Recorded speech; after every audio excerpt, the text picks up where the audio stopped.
The GameSir G7 Pro. This is my favorite controller that I've ever used. I've gone through a bunch of Xbox controllers, whether they get stick drift or buttons break, and the customer support isn't as amazing as GameSir's. GameSir, I had a trouble with a trigger. It wasn't registering very well. Now this one is brand spanking new. They just sent it to me.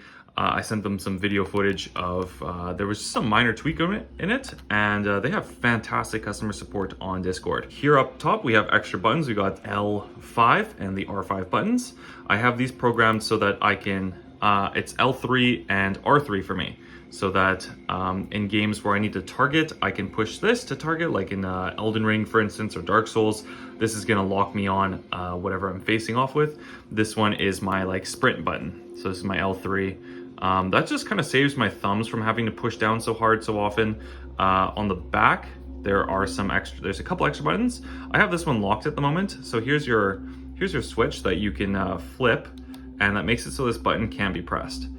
This one I have as Y, this one I have as X. In this game that I'm playing, Tainted Grail Fall of Avalon, X consumes a potion or a food item, so I don't want to push that too often. But Y is jump. So I can just, I can save my thumbs, a little bit of action, I can just hit it with my ring finger. That's a button that's a finger that I don't usually use when gaming. So it's nice to just like add in a little bit of extra work from other fingers and not overload my thumbs so much. Yeah, so that is the extra buttons. This D-pad I really like. I know some people have issues with it. Not like, I don't know, when I'm playing roguelikes, when I'm playing RPGs, when I'm playing Souls-likes, it's always doing exactly what I want it to do. I can go down on the menu, I can go up on the menu, I can swap my quick select item, I can, pick a bonfire, place it down. I never have an issue with the D-pad, and there are some options for the D-pad. So it just comes off like that, easy peasy, and you put it back like so. There are a few different options. It comes with 3. This one is my favorite of the 3. I find that it has good control. It looks nice, and I like it feels great.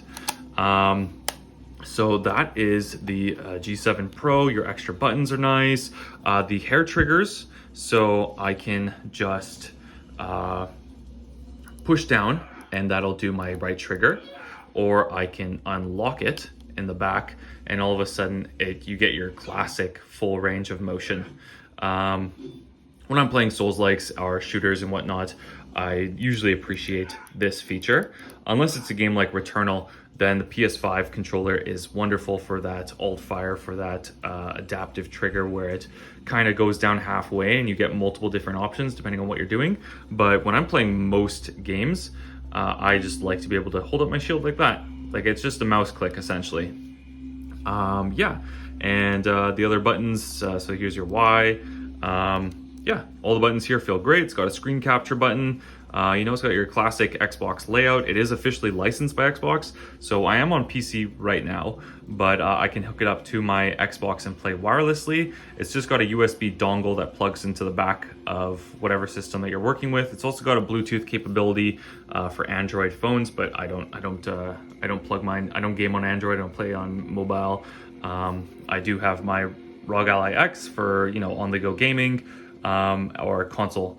That's usually my cup of tea. And yeah, so that's the controller. Pretty darn well. We're gonna go and take a look at GameSir's support for their software of the controllers. So here you can see your battery percentage at 43%, so I should give it a charge soon. The battery is pretty decent. It's not ultra long or anything. It's kind of like a PS5 controller. There's 6 to 8 hours sort of thing out of it. You can set up different profiles. I just got the one at the moment, and we can navigate it here. So we can go to our triggers. As you can see how your triggers are working. You can adjust the curve of how it kind of responds. You can set dead zones and all that sort of stuff. On the buttons, here's where you can program your extra buttons, like whether it's the back paddles or the top buttons. You can set them to, there's no macro programming, but you can set them to any other button that's on the controller essentially. So that's how I've set the extra top buttons to L3 and R3, as well as X and Y on the back. Yeah, that pretty well does it. Stick drift wise, our dead zone is pretty much all the way at the bottom. So we're maximizing the full movement, and as you can see, there's no drift whatsoever.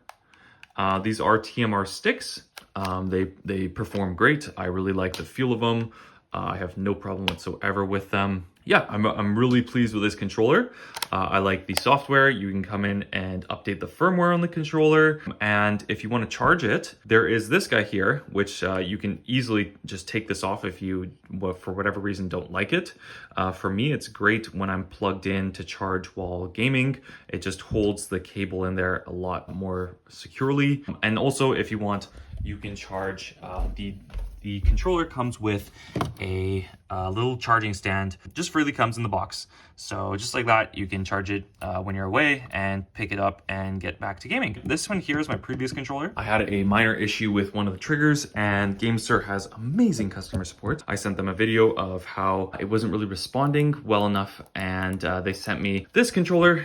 It was just a couple minutes to talk to them on Discord. The controller came yesterday on Easter Sunday. Just amazing, and I was able to chat with them on Sunday. So yeah, their customer support is amazing. Their controllers are fantastic, and yeah, I'm definitely gonna keep on keeping on with GameSir. Anyways, guys, hope you have a great day, and peace out.